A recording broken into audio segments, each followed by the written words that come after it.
Ladies and gentlemen, welcome to another episode of the Hustle Underdog podcast, where we teach creators how to hustle and hustlers how to create. On today's episode, I met him on Twitter, and just right away, the energy was there. You could tell he's a great guy from that. But not only is he a great guy, he gets busy with business.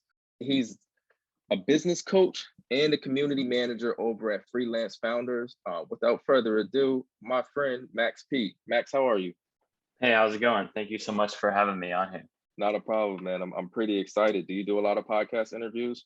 There was like a point where I was doing a lot, but this is like I don't think I've done one for at least like 5 or 6 months. So glad to like be back on one. Nice. Well, we're definitely happy to have you.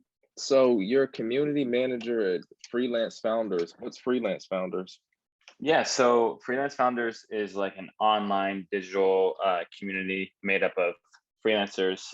We have about 300 members, mostly based in the States, but we do have a few in other countries in Europe and Australia and New Zealand. And yeah, the whole point of this community is to help connect other freelancers to build network, to share opportunities, to help with advice and insight. And it's just really great to be part of that organization. Nice. And you were a freelancer at one point, right? Yeah, and I'm technically still freelancing now. I'm not freelancing as much, I would say, but yeah, I've been doing it for a little over 5 years. Cool. With your freelancing biz, like what's your niche? What do you do? Yeah, so I design and develop websites, and I used to do a lot of advertising, but I scaled back on that a lot at the end of 2020 and kind of just focused more on consulting and training with advertising, but not handling like the day-to-day execution of campaigns.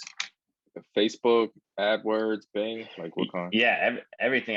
Facebook, AdWords, Instagram, Twitter, YouTube, and then running some just other campaigns, just like on some Pinterest and stuff. But I would say mostly just social for the most part, and then also with YouTube. Before you got started with freelancing, had you had any interest with online business, solopreneurship, anything like that? What led you to becoming a freelancer? So I mean, I come from the music industry actually. So when I went to college, I really wanted to be a music producer. But I decided my mom really wanted me to go to school to get my degree. So, and then that's when I kind of saw that there was this whole business side of music, and just kind of fell into that and this was around 2011, 2012. So this is right when artists were really getting heavy on like social media and using social media to promote shows, merch, you name it. And so I kind of started at a few agencies specializing in the music industry, helping artists with like promoting their socials and running ads and doing digital marketing, and just did that for a few years. And then while I was at one of the companies I worked for, that's where I learned more about like website design and realized that I could do this for businesses outside of music and could work more on my own terms. So that kind of inspired me to kind of jump ship and go into freelancing. Nice, man. What genre of music were you interested in? I mean, I've always been really interested in hip hop and R&B, and the last place I worked at was Empire. So we were primarily focused on hip hop. And so that was a really cool label to be at. But before then, I worked at a few agencies where we specialized heavily in like EDM and techno and house music. So kind of across the board. And my first internship, I worked at this place where we did it was very like heavy metal focused, and it was definitely something that I was not interested in music wise, but they gave me an opportunity to intern there, so I was just like, I'm just gonna take it, like I'm gonna learn. Dude, you just kind of like laid a couple different bombs on me, man, and I'm thinking through, I'm like, God, I don't want to derail the conversation away from the business stuff, but I think it's all relevant. I think our audience will appreciate it. So working at Empire focuses primarily on like independent artists, right? Yeah, 100%. Right. Yeah, I heard about them. I hear that they give out good deals to their artists, so that's pretty cool. Did you work with what artists, if you are allowed to share, did you work with directly? Like, did you meet anybody famous? Yeah, we actually, it was funny, like when I was there, yeah, like we did that, the Fat Joe record All the Way Up. Like that was when I was there. And I remember like being in the office too, and like Jermaine Dupri would always be there too, because a lot of his artists were coming through the label. And yeah, we worked with a lot of like Bay Area artists. My role there was more on the project management side, so helping create timelines and hold, you know, like team members and just every asset that we needed for an album release. I kind of put that together, because we had about at the time like 10 to 15 different label artists where we actually invested money into the, you know, the whole album and marketing. And so just making sure that like, you know, the release schedule, everything was going on time, and kind of going through the checklist of all that stuff. So your time at Empire and kind of in the music industry set you up for it tested your project management skills, it sounds like. Yeah, definitely. And you know, in the music industry too, like a lot of things, there's a lot of hoops to jump through, and a lot of stuff never goes accordingly to plan. So it definitely taught me how to put out fires and how to like just manage expectations, Right. especially working with different teams. And so that, yeah, that, and taught me a lot. And it taught me website design, like where I was using Squarespace, because my coworker and I were tasked with designing websites for our well, we needed our artists to have updated websites so they could promote their merch and tours and everything, but we didn't necessarily have like a huge budget to pay like a individual developer to do all these custom sites. So that's Yeah. when we came across Squarespace, and we just like, we, you know, knocked out a couple templates and we just duplicated them and just kind of used it across the board for all of our artists. And Mhm. at that moment I was like, wow, I could actually do this but for like small businesses. um, and that just kind of like sparked me to like really like do my own thing. So when you had that realization, right? Because I've been there, right? You're at your job, and then it's like, wait a minute, this carries over into the outside world. Once you had that realization, walk me through your process of getting your first web design client. Yeah, so I mean, I had no idea where to start. Honestly, like I was just like, okay, I'm gonna just knock out a portfolio for myself so I can like send people to if they were like curious to the work that I did. Um, and I think honestly, I found my first client off of Craigslist. To be honest with you, I was searching like website design, like, you know, they have like different like gigs and tasks at some random stuff on there, and so I think I found like a website design client, and they were just paying like $500. But to me at that time, I was just like, dude, this is awesome. So I'm going to take it and just and run with it.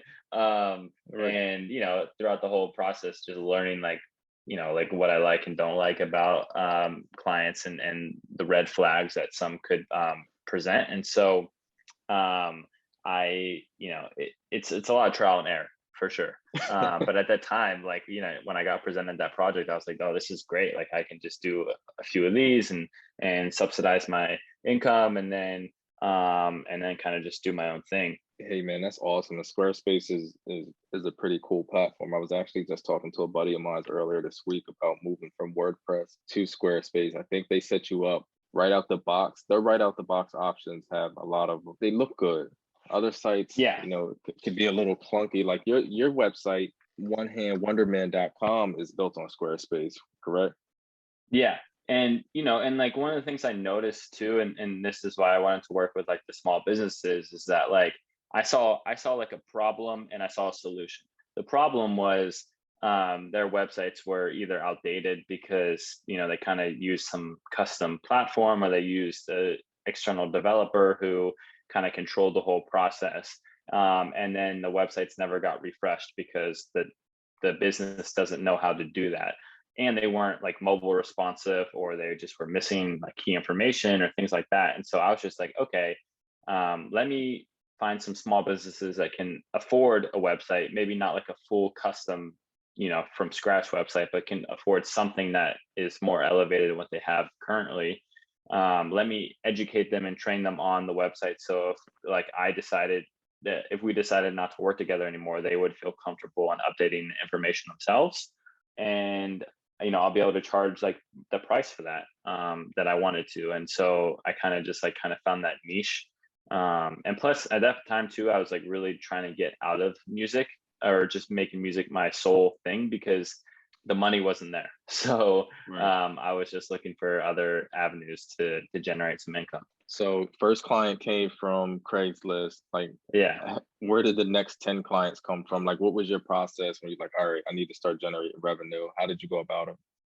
Yeah, I mean, I would say the next client's just like, so when I went to do my website design stuff, I was just like, okay, well, I've also been in the advertising field for about, at that point when I jumped freelancing, about like 3 or 4 years. So I was just like, okay, like let me just still offer some advertising work to subsidize some income, and to have some consistent stuff, because I can kind of move that into a retainer basis. And so I just worked with some old music clients. I contacted some old agencies that I worked with, or people that were at agencies, and kind of took on some small ad campaigns just to get some money in. And while doing that, I was able to get a few website clients, either through friends that I have known, or just other like connections that I've made throughout the years. Just people needed small websites here and there. I did a few small artist websites just to get something up and get build my portfolio. And I was also working part-time for the first like 4 or 5 months of freelancing. I worked at like the salad bar, just doing like part-time in the morning from like 7 a.m. to like 12 p.m. And Right. honestly, it worked perfectly for me, because I could go in, unplug, didn't have to worry about anything, like check in, check out. And by the time I'm done at 12, go home, shower, and get some work done on freelancing. And at least for me too, like I had some sort of stability income, because really, like when you are freelancing, especially when you're new, if you're going from like a salary position to nothing and you have to build everything from scratch, the money thing can be a huge setback, and it can also like take over your whole thought process, your mindset of everything. So Mhm. I wanted to at least know that I could cover like basic stuff. Like if I could cover rent and pay for food, then I didn't need to make any extra money on top of that, like because I knew I had the basic necessities covered. And so that was like the goal of mine, at least like the first 6 months to a year freelancing. So you went from freelancing and then you transitioned into, I understand you still do some freelancing, but you transitioned over into business coaching. What made you switch? Yeah, so actually like the pandemic has definitely definitely motivated me to switch. Fortunately, like when the pandemic started, a lot of my friends and things like that, they lost jobs and they lost opportunities. But like being in the website design industry, like I saw a lot more work than I've ever seen before, because people who had websites or needed people at businesses needed their websites updated. They needed to do online ordering or learn how to sell merch on their site, or just kind of move from physical to digital. And Mhm. so like the first 4 or 5 months when the pandemic started, like business was crazy. It was like nonstop. I said yes to every single project that came my way, because I was honestly afraid. I was like, I don't know how long this is going to last. And I need to just say yes to this, because who knows like what, tomorrow's going to bring. Like I was working, 12, 13-hour days. And, while I was like, I'm very lucky and fortunate to have that work, I was just like stressing myself out. I was losing sleep. Like my anxiety was going through the roof, and there was no other outlet either, because like things were still fully like closed. And so I was like, you know what? I need to do something different. Like I need to like put a pause on like what I'm doing, because one of the reasons why I went freelance was to work on my own terms and to have that freedom. And if I'm stressing myself out with all this stuff, like there's something wrong with this picture. So took a little bit of a like breather during late summer, early fall, and then decided that it was just kind of thinking about like what I wanted to do and focus on, and was reflecting a bit and was saying like, I've been throughout the years, I've been helping my friends and people I've known to kind of get started with freelancing, and kind of just, being there for helping questions and just kind of like navigating the whole process. And so, and I kind of looked at what was like what coaches do, what business coaches do, but I didn't really see a lot of people focusing in the freelance industry who are also freelancers, because I feel like you kind of have to be in the shoes of a freelancer to like kind of know what they're going through. And so I was just like, you know what, like I want to help out other freelancers, and if I can do my consulting, my coaching, and get paid for it, then that would be like the coolest opportunity. So that's when I decided to like shift my focus on my freelance stuff to launch my coaching. And honestly, just like made myself a website, told my friends about it, told my network about it, and just kind of started getting clients that way, reaching out to people on like Slack and Twitter and other channels that I've, been connected with, and slowly building up a pipeline. I would say like my first 4 clients, I did pro bono work because I wanted to see if this actually was a thing that people needed and if I was good at doing it, before I started to charge people money for it. And so, yeah, it's been about like 9 months, 10 months, 9 months. Yeah. And, it's awesome. Like I'm definitely still building it very slowly. I'm not like rushing into it and like doing all this, I'm not putting a ton of money into it and, doing any like ads or big marketing pushes, but it's been great. And it's been, something that I've thoroughly enjoyed doing. Nice, man. You touched on a lot, and I think something that you keep circling back to, and I think it sounds like a strength of yours, is you create networks that you're able to go back to and find value in later on, right? If you did it with the website business and even with the coaching business, you're tapping your network for leads and clients. I think that's awesome, and I think that's a huge gem. A lot of times you find people want to start their business and they're looking everywhere outside of themselves, but it's like you might already have friends or family on Facebook who might be interested in your services and just never expressed it. So I think that's awesome, man. Yeah, and I'm really glad that you touched on that too, because that's honestly one of the biggest like pieces of advice I give to like my clients and people I know is that like, yeah, you've already spent these years of your life building this network, that why aren't you tapping into it more? It's like we're always looking for something new, or we have to like meet someone new to find work. We have to keep meeting new people. And it's like, honestly, like your old customers, your old clients, your colleagues, your friends, like they will probably have work for you, but they just might not be thinking of you, like you said, because you're not staying top of mind. And so that's where like that part of the whole process can really work in your favor, just by tapping into those people. What type of services do you offer as a business coach? Like if I'm thinking about doing some freelancing in the very near future. We're actually I'm partnering with a guy who's been on the podcast before. Shout out to Omari. We're actually partnering. We're probably going to make a course very soon.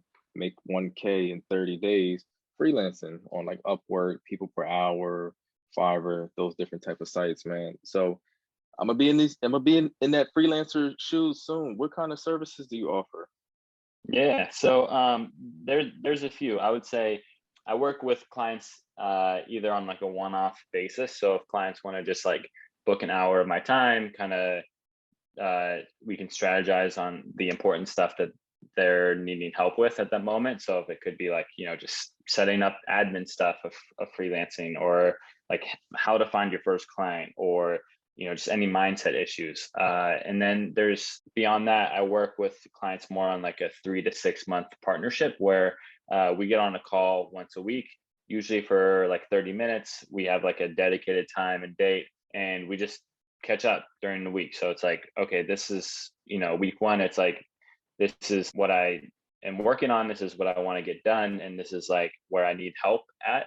And then during that call, we strategize, we plan. And then, I will hold you accountable to the stuff that you want to get done between our next session via like email or Basecamp or another platform that is better for you to communicate on.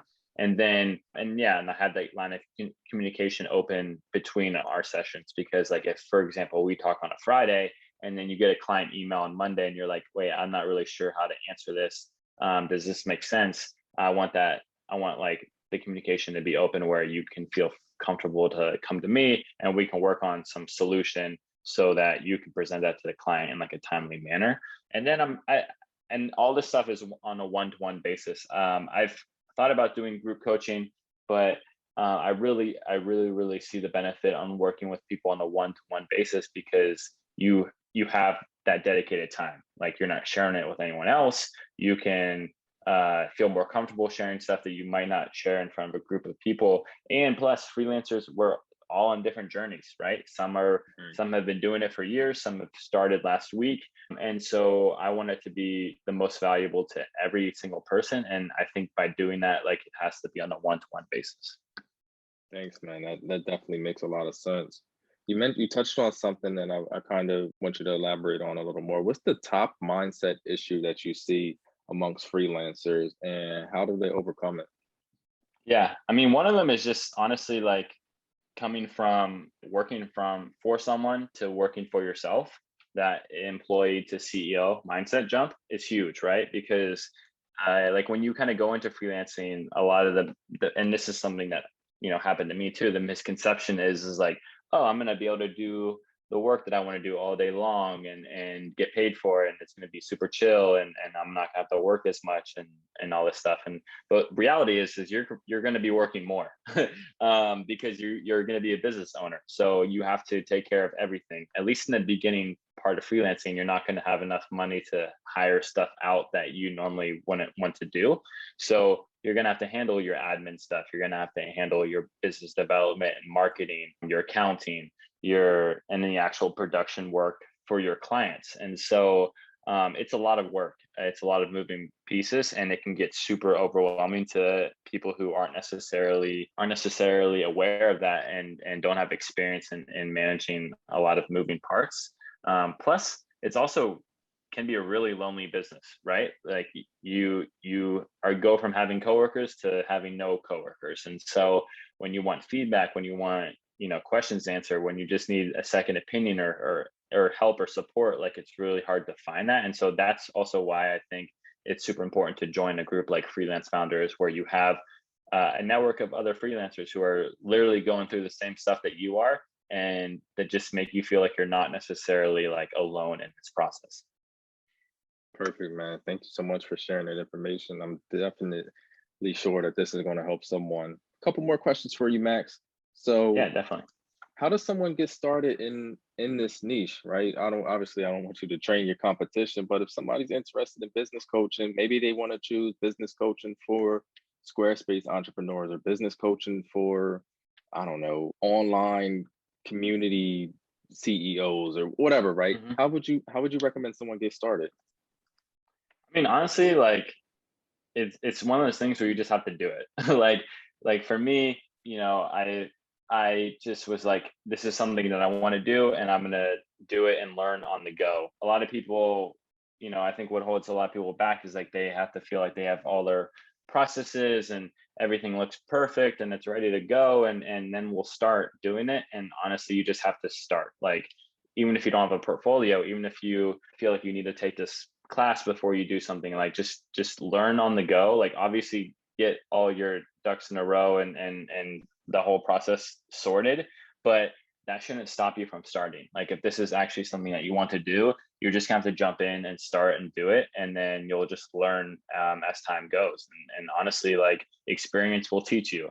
You can read things, you can study them, you can learn from your mentors, but honestly, the stuff that's actually going to teach you is by doing it. And so that's what I recommend. Perfect, man. What was your biggest challenge with your business coaching, and how'd you overcome it?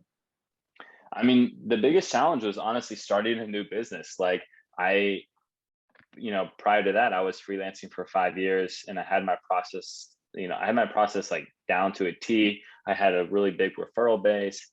I like I had all that system kind of set up because I've been doing it for a while, that like I didn't necessarily have to worry about anything. And so from going from that into like a new business where I kind of have to start over was definitely scary. But also I had to like just remind myself that like, hey, like, I can't compare this business to my previous one because I just haven't had enough time to like really develop my business yet. And so that was definitely something for me to just sort of remind myself of, just that mindset where it's just like, this is something new. I'm learning. I'm not where I want to be yet, but like I'm very new in this field, and I'll definitely get there. Awesome, man. What books would you recommend, and not even just related to business coaching or freelancing? What books would you recommend based off of ones that you've read that changed your entrepreneurial journey? Like, is there any books, or, and we can even toss in podcasts as well. Any books, podcasts, pieces of content that you read or consumed and was like,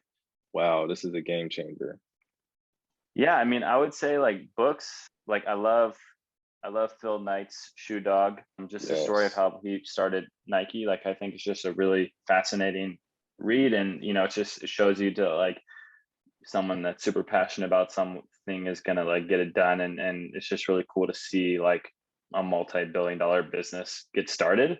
So that was definitely something that like helped inspired me or just allowed me to think a little bit differently. I'm also really into like Seth Godin, so I get his like daily emails, mostly on just like marketing things and stuff like that. But it's just it Right. also gives me like a different perspective. I love what Chris Do and the Future is doing in terms of like design, and so it's future but without an e. They put out a lot of great content on like contracts and just everything you need to know on the business side of things. When I was first starting too, I leaned heavily into this website called freelancersunion.org, and because they had a lot of information on how to get started in freelancing, signing up for healthcare, just kind of a lot of these questions that were answered where I just needed a place to start.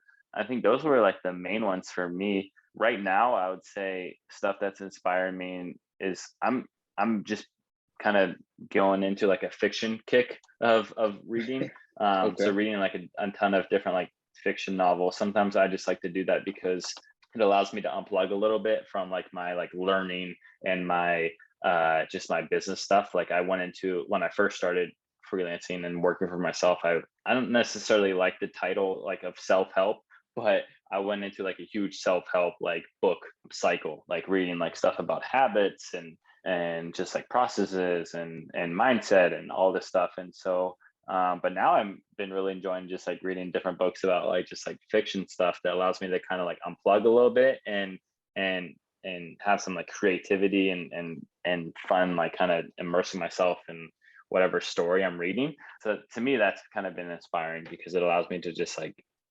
step away from like my day-to-day stuff. Awesome, man. You shared a ton, and it's actually a ton of value. And I think that